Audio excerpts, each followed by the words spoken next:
So one of the ways that I like to think about medicinal plants is through the lens of the alchemical tradition. And one of the ways that alchemy looks at plants is seeing their correlations to the archetypal forces of nature. And this oftentimes translates to understanding how a plant correlates to one of the planets or to the elements.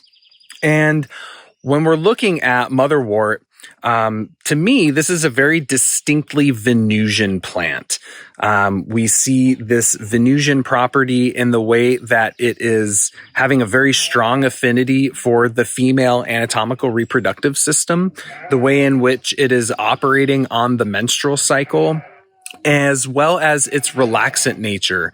The whole dynamic of Venus is a relaxant quality, right? This archetype is at home within itself, right? Venus is relaxed and calm and peaceful and just enjoying the beauty of life and enjoying the beauty of nature.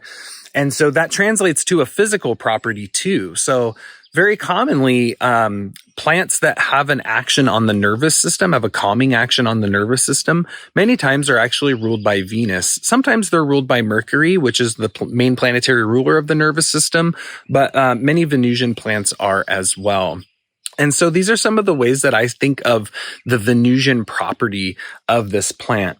And then as the name indicates, right, Leo Neuris cardiaca, the lion-hearted. And of course, that kind of points us towards a correlation to the astrological sign of Leo, right? Which is the main astrological sign that governs the heart. So Leo rules in medical astrology the heart and the cardiovascular system and all of that. And so if we think of that combination, right, Venus in Leo, that is relaxing Venus, the heart, Leo.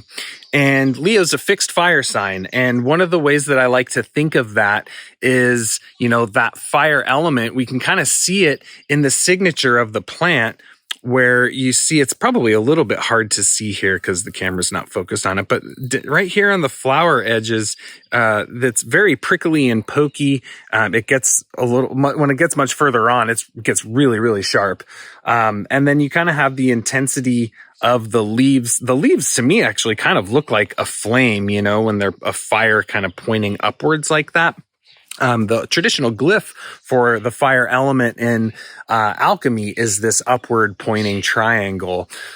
So that fire element working through the blood, right? As we've seen, this remedy is definitely working through the blood. And then that fixed property, fixed is like solidity, stability, consistency.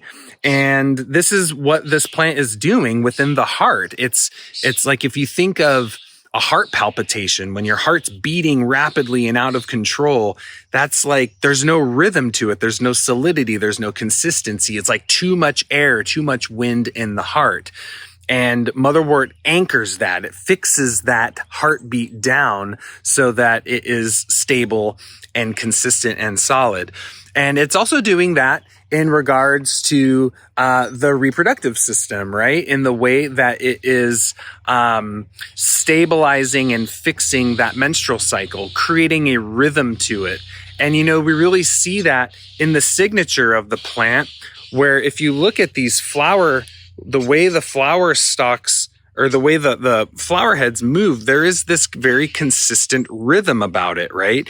The way they kind of slowly get more and more and more, but there's a very distinct rhythm to this plant. When you look at it kind of from a distance, it's hard to explain, but it's just, there's something about it where there's a consistency in the rhythm and how its morphology is. And that is considered a signature for that rhythm of the heart, that rhythm of the menses. So this is just a little bit about Motherwort here. It's growing in the garden. We're getting ready to harvest it today. It's Venus Day. It's early in the morning. We're getting ready to harvest our Motherwort, make it into a tincture. We generally do this plant at about 60% alcohol. That extracts the bitter compounds really nicely. We do that fresh. If we're doing it dried, we probably do it a little bit lower, maybe 40% alcohol. And it's good at a 1-to-5 strength ratio, 1 gram of herb to 5 mils of menstruum.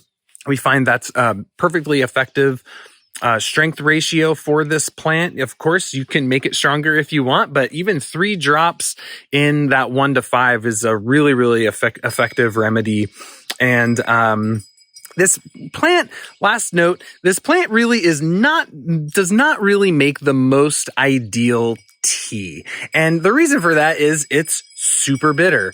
I remember I had a student one time that was talking about working with a client that had a lot of, nervous issues, nervousness and anxiety and things like that. And she was like, yeah, I gave it to this client and I don't know, she didn't take it, she didn't want to take her herbs. And we were like, well, what was the formula? And she's like, well, it was Motherwort and it was skullcap and it was valerian. And I was like, okay, well, that's like pretty calming.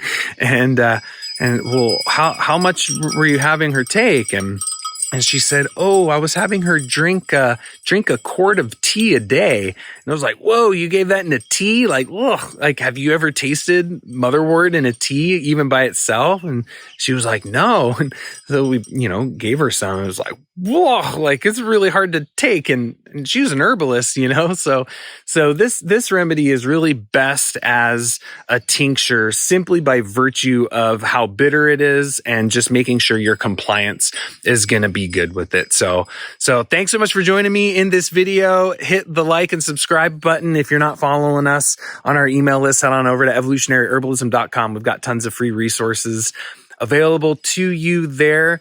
And thanks for joining me here in this little snippet on Motherwort. Until the next one, take care and be well.